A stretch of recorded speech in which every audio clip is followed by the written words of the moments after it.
So the first step to making our shadow mat is we're going to duplicate our green screen layer by selecting it and hitting Control D. Now hit Enter and we'll rename it Shadow Mat. Next, you're going to want to move it down to the bottom of the composition, below all the other layers, and above the castle door layer, and make it visible. So we're going to need to remove the green, so select it and go to Effects, Keying, Key Light. And use the screen color to select the green of the screen. And then we need to adjust this to get rid of some of the noise and make it a little bit more solid. So go down to Screen Matte, and we're going to raise the clip black just to get rid of some of that noise. If you can't raise it too much, we'll lose the shadow too. So just raise it as much as you can, and then we'll lower the clip white to make it a bit more solid. That looks good. So let's turn on the castle door to see what it looks like in the scene. And we're going to need to mask it so we get rid of the noise that we couldn't key out, and to get rid of this wall. So with the shadow mat selected, take your pen tool and draw a mask around the shadow. On the ground, we're going to draw a line at an angle to look like it's being cast on this ground. And then you can cross under the wizard where the shadow is, but don't cross over him when there's no shadow underneath him. You'll see why later. Okay, so that's being masked out, but there's a really sharp edge here, so we're going to want to get rid of that. Another problem, if we turn off our background, you can see more clearly there's a whole lot of noise going on in this shadow. So we want to get rid of that too. So the way we can get rid of both those things at the same time is by applying a fast blur to the shadow mat. So select the shadow mat, go up to Effects, Blur, Sharpen, and select Fast Blur. We're going to want to do quite a bit of a fast blur here. Let's crank this up to about 45. 47. And so now we got rid of the noise and we have a nice soft edge. So win-win. Wait, there's a problem here. Look at his hand. If we zoom in, there's a kind of a weird glow happening right around his shirt and hand. And what's happening is there's a piece of the wizard inside of the shadow mat. And when we blur it, it's peeking out from behind the edge of the wizard on top of him.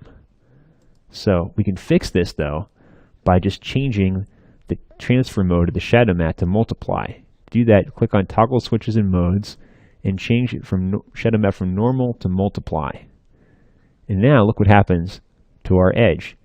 That weird glow disappears because those pixels are being multiplied and becoming dark, and they blend in with the shadow. So the problem is solved. We just have to make sure that the edge of our shadow does not, our shadow mat does not go where there is no shadow next to the wizard. Otherwise, it creates a kind of a strange dark edge around the wizard.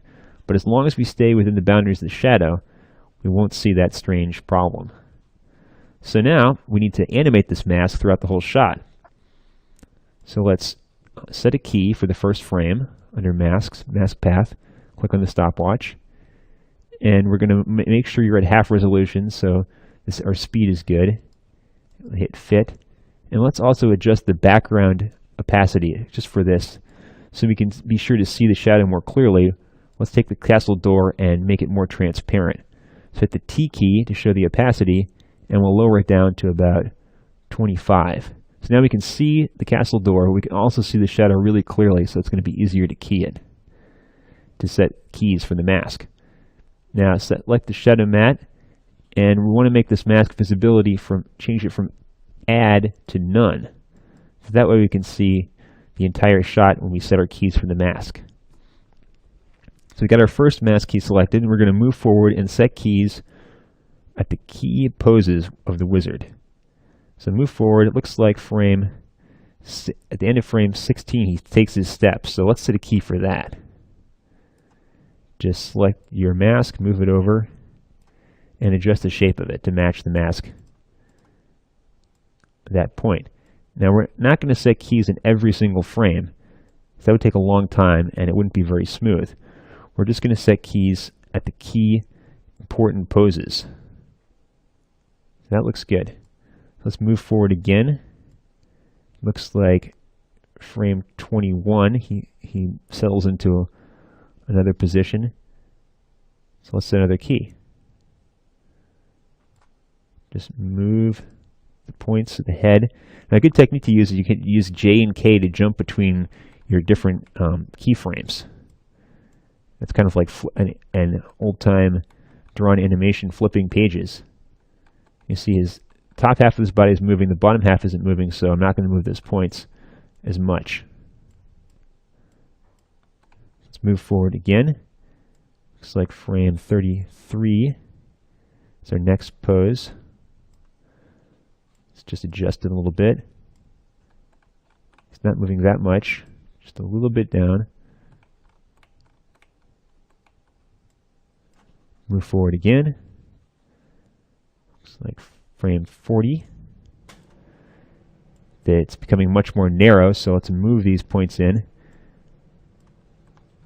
As he turns sideways, the shadow becomes a very narrow thing, and we've got to make sure not to cross over the wizard's leg except where the shadow's behind it, because remember, we don't want that dark edge. Let's adjust this point out a little bit. That looks good. So let's move forward again. Looks like our next pose is going to be at frame 53. So let's adjust these points forward, matching the shape of the shadow. And make sure we don't miss any of this shadow on the left-hand side either. So we don't want to cut that off.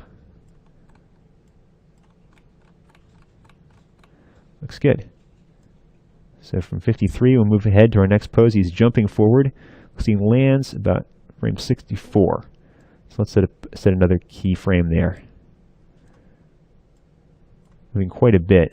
So we're really changing the shape here. Again, making sure not to cross over into the wizard where the shadow isn't. And it looks like the shadow's really moved over here, so we're going to adjust these points down here too. No point left behind. Okay, and then we also make sure we keep this angle on the ground to look like he's casting a shadow on the ground. At this point, let's make it more of a straight line. We can do that by selecting the pen tool and holding down the Alt key, and you get this tool that allows you to straighten out the point so it's not so curved there. We want a straight line there. That looks good. Let's do the same thing for this frame too. Frame 40 and frame 33. Okay. Getting there. I think we're about halfway. From 64, let's move to the next point. Looks like frame 71. It's our next keyframe. Move these points out. Move these points down as his shadow goes down and he lands. He goes into a crouch. It's okay to cross over the wizard here because the shadow is behind him, as it is there. So from frame 71, not going to move very far now because he's moving. We're going to have to set more keys because there's more action here. As he moves faster, you're going to need to make more keys. Just as if we were animating him from scratch. That looks good. 74. Our next one looks like it's frame 77. So he moves forward into his lunge. Now be careful not to cross over his back because the shadow is not actually behind there. And you're going to want to be your arrow tool. I was in my pen tool, so it was creating points. But that's okay. I think this will work just fine. So from frame 77, our next one is going to be frame 90. He's settling into his lunge. There's not much movement. Let's just move this whole thing forward. That looks good. And then I think our last pose is going to be in the final frame of the shot, frame 109.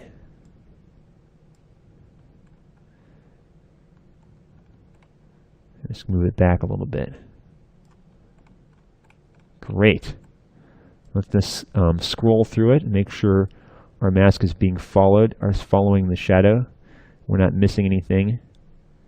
That looks good. Okay, so now let's take our mask and set it to add. And then we'll take the castle door and make it 100% opaque. And look through it. Nice. So you have a nice shadow mat.